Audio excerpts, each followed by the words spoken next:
Hello student, আশা করি তোমরা ভালো আছো। গোল্ডেন আই ইনস্টিটিউশন চ্যানেলে তোমাদের সবাইকে স্বাগত।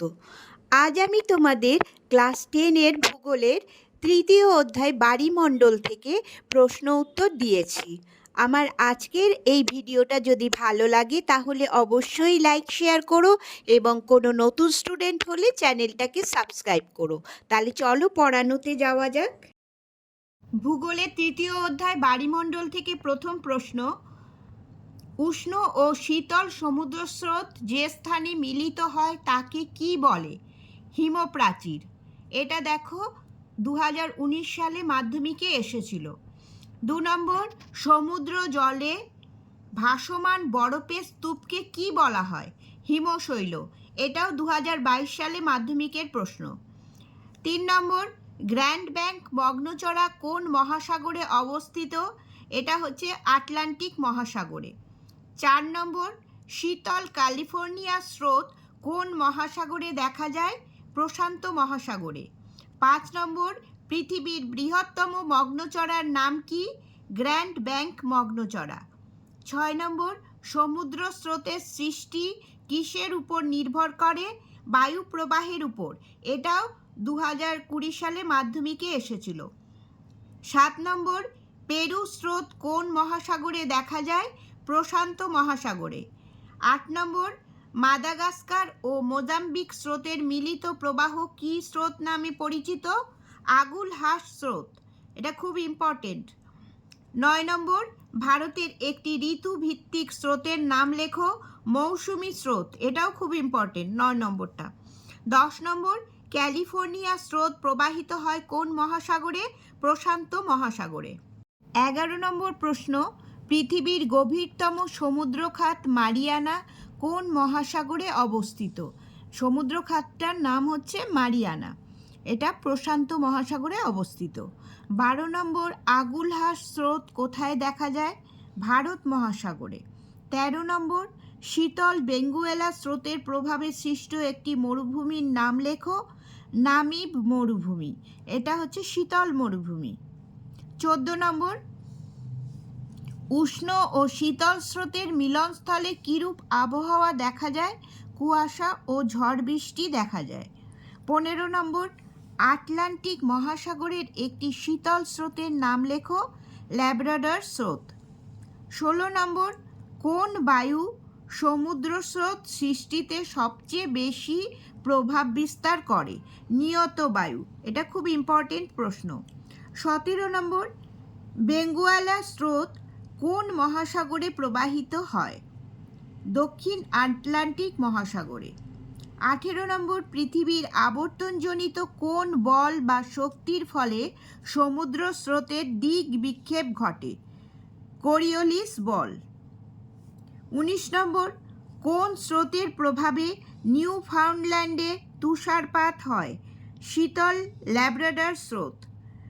20 নম্বর, নিউ ফাউন্ডল্যান্ড উপকূলে কুয়াশা ও ঝড়ঝঞ্ঝায় কেন সৃষ্টি হয়? শীতল ল্যাব্রাডর স্রোত ও উষ্ণ উপসাগরীয় স্রোতের মিলনের ফলে নিউ ফাউন্ডল্যান্ড উপকূলে ঘন কুয়াশা ও ঝড়ঝঞ্ঝার সৃষ্টি হয়। দেখো, এটা 19 নম্বর প্রশ্নটা 2019 সালে মাধ্যমিকে এসেছিল। এখানে যদি নিউ ফাউন্ডল্যান্ডের শুধু তুষারপাত বলে তাহলে একটা স্রোতের নাম লিখলেই হবে, কিন্তু যদি কুয়াশা ও ঝড়ঝঞ্ঝার কেন সৃষ্টি হয় এটা বলে তাহলে কিন্তু দুটো স্রোতের নাম লিখতে হবে। শীতল ল্যাব্রাডর স্রোতের নামও লিখতে হবে আর উষ্ণ উপসাগরীয় স্রোতের নামও লিখতে হবে। এটা মাধ্যমিক 2018 সালে এসেছিল। 21 নম্বর প্রশ্ন, সমুদ্রের শীতল জল মেরু অঞ্চল থেকে কি স্রোতরূপে নিরক্ষীয় অঞ্চলের দিকে প্রবাহিত হয়? অন্তঃস্রোতরূপে প্রবাহিত হয়। এটা 2020 সালে শূন্যস্থান পূরণে এসেছিল। 22 নম্বর প্রশ্ন, সমুদ্রের মাঝের স্রোতহীন আগাছাপূর্ণ অংশকে কি বলে? শৈবাল সাগর বলে। 23 নম্বর, কোন প্রকার হিমবাহ থেকে হিমশৈল সৃষ্টি হয়? মহাদেশীয় হিমবাহ থেকে। এটা খুব ইম্পর্টেন্ট প্রশ্ন, কারণ হিমশৈল শুধুমাত্র মহাদেশীয় হিমবাহ থেকেই তৈরি হয়। অন্য কোনো হিমবাহ থেকে হয় না, সেই জন্য এটা মনে রাখবে। 24 নম্বর, হিমশৈল গলনের ফলে মহীসোপানের উপর কি সৃষ্টি হয়? মগ্নচড়া সৃষ্টি হয়। 25 নম্বর, উষ্ণ স্রোতের অপর নাম কি?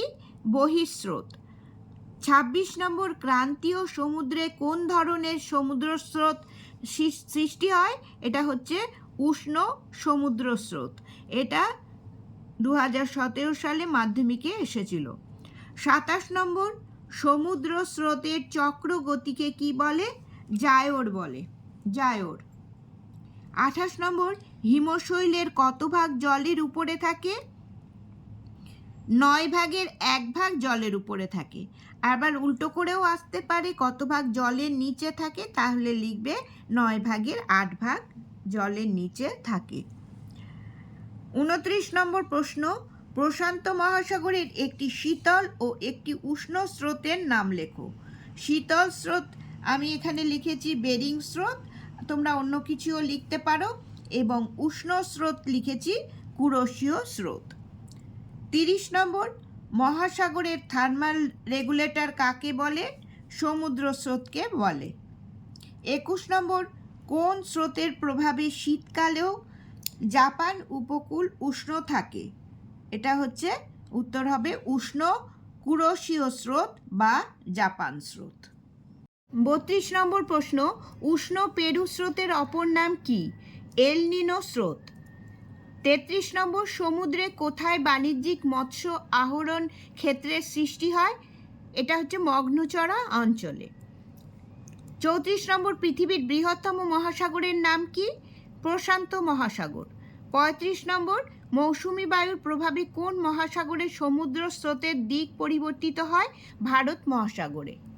স্টুডেন্টস, আমি তোমাদের একটা ছক দিচ্ছি, এই ছকটায় বিভিন্ন স্রোতের নাম, তারপরে কোনটা উষ্ণ স্রোত, কোনটা শীতল স্রোত, বা কোনটা কোন মহাসাগরের স্রোত, এগুলো লেখা আছে।